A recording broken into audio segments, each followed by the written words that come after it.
Student, आज हम maxima minima का इंपॉर्टेंट क्वेश्चन करा रहे हैं आपको. So that the right circular cone of least curved surface and given volume has an altitude equal to √2 times the radius of the base.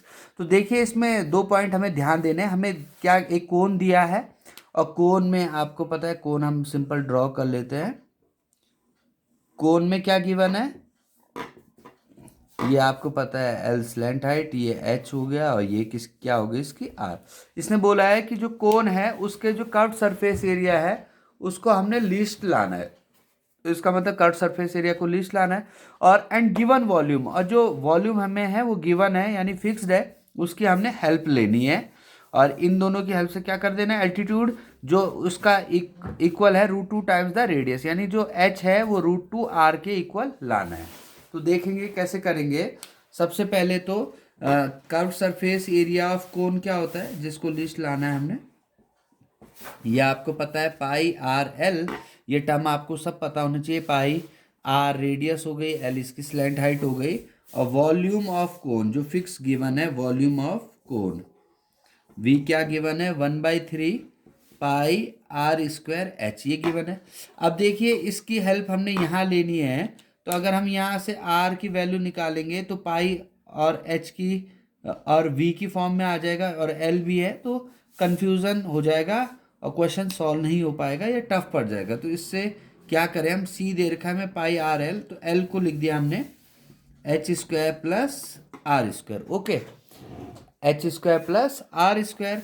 अब हम देखें यहाँ से हम एच की वैल्यू निकाल दें, तो एच क्या हो जाएगा, 3v upon pi R square. Okay, अब क्योंकि ये रूट है तो आपको सॉल्व करने में टफ पड़ेगा, इसलिए स्क्वायर कर दो. तो सी स्क्वायर सी डैश लिख दो, ये हो जाएगा pi square H R square H square plus R. इसका स्क्वायर करने से इसकी मैक्सिमम मिनिमम में कोई फ़र्क पड़ने वाला नहीं है. ओके, तो अब आ गया हमारे पास C dash pi square R square, यहाँ से हमने एच की वैल्यू रख दी, तो ये हो गया 9v square upon pi square R 4. यहाँ तक मुझे लग रहा है आपको कोई प्रॉब्लम नहीं आएगी. हमने इसको एच की टर्म में इसलिए लाया कि अब सिंपल हमारा जो सी डैश है वो हमारे आर स्क्वायर की, और वी तो आपको पता है फिक्स्ड है, तो कांस्टेंट हो गया, तो आर स्क्वायर की टर्म में आ गया, तो हम इसको आर के रिस्पेक्ट में डिफ्रेंशिएट कर सकते हैं. जबकि अगर हम यहाँ आर की वैल्यू रखते, तो आर की वैल्यू रखते तो फिर हमारे पास ये एच भी आ जाता यहाँ. ठीक है, तो हमें प्रॉब्लम आ जाती, इसलिए हमने सिंपल एच भी आ जाता और एल भी आ जाता. तो एक ही वेरिएबल रखोगे ना, तभी तो डिफ्रेंशिएट आसानी से होगा. तो इसलिए हमने इसको यहाँ से एच की वैल्यू रख दी. तो सी डैश क्या हो गया स्टूडेंट, इसको अंदर ले जाएं, 9v square upon R square plus pi square R 4. Okay, simple तरीके से हम इसको सॉल्व करें. अब इसको चाहो तो सी डैश को कैपिटल सी भी लिख सकते हो, जिससे या डी डिफ्रेंशिएट कर दिया इसको आर के रिस्पेक्ट में, तो ये तो कांस्टेंट हो गया. तो ये हो गया -2 आर. क्यों है ये कांस्टेंट, क्योंकि ये फिक्स गिवन है, गिवन वॉल्यूम है ना, फिक्स दे रखा है. और ये हो गया हमारे पास पाई स्क्वायर 4r³. ठीक है स्टूडेंट, तो ये आ गया -18v square upon r³ plus 4 pi square r³. तो अब हमने इसको 0 के इक्वल रखा, dc/dr इक्वल टू 0 रखा, तो ये हो गया -18v square upon r³ plus 4 pi square r³ equal to 0. तो ये आ गया हमारे पास 4 pi square r³ is equal to 18v square upon r³. तो इसको क्रॉस मल्टीप्लाई में ले गए, तो ये हो गया 4 pi square r6 is equal to 18v square. तो v स्क्वायर आ गया स्टूडेंट हमारे पास 4 पाई स्क्वायर r6/18. ठीक है, तो v आ गया हमारे v स्क्वायर आ गया, ये हो गया 2/9 पाई स्क्वायर r6. ओके, अब वी स्क्वायर की वैल्यू अगर हम यहाँ से देखें, तो वी स्क्वायर की वैल्यू क्या है हमारे पास, 1/9.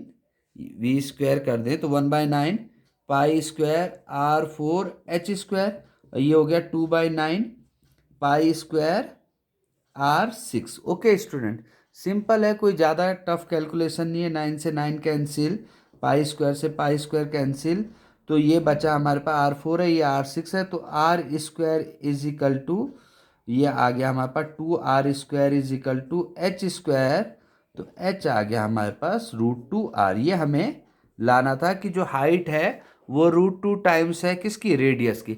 लेकिन एक और इम्पॉर्टेंट पॉइंट है जो हमें करना है, हमें इसको लीस्ट कर्व्ड सरफेस एरिया लाना है, तो इसका हमें इसको अगेन डिफरेंशिएट करना पड़ेगा। और लीस्ट के लिए इसका मतलब इसको लीस्ट लाने के लिए पॉजिटिव आना चाहिए। तो D C dash by D R हमारे पास ये था,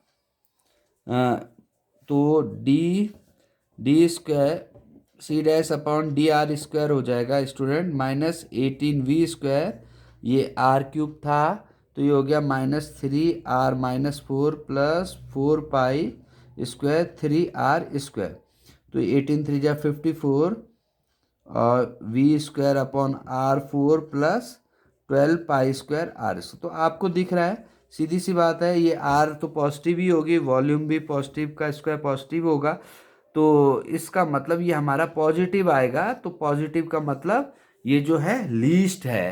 तो ये सिंपल तरीके से हमने सॉल्व किया। एक बार हम इसको फिर दोबारा से देख लें। हमें गिवन था कि हमें least curve surface area find करना था। लीस्ट कर्व सरफेस के लिए curve surface area of cone क्या होता है, πRL, और वॉल्यूम ऑफ कोन क्या होता है, V is equal to 1/3 πR²H। तो अब हमने क्या किया, यहाँ से πRL को लिखा H² प्लस R²।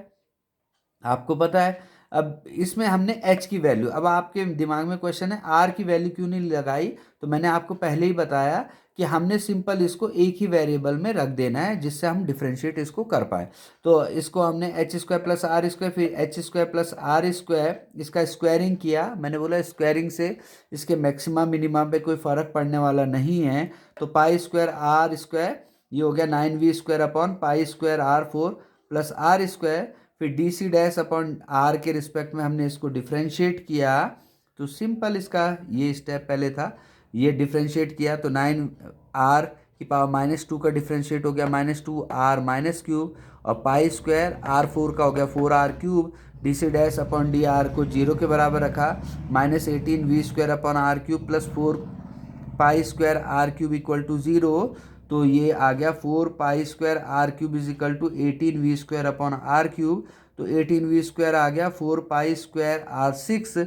तो V² आपको पता है, V है 1/3 πR²H, तो V² हो गया 1/9 π²R4H²। 9 से 9 कट गया, π² से π² कट गया, तो ये आ गया 2R² is equal to H², तो H आ गया √2R जो हमें लाना था। तो आई होप आपको ये वीडियो समझ आया हो। Thank you.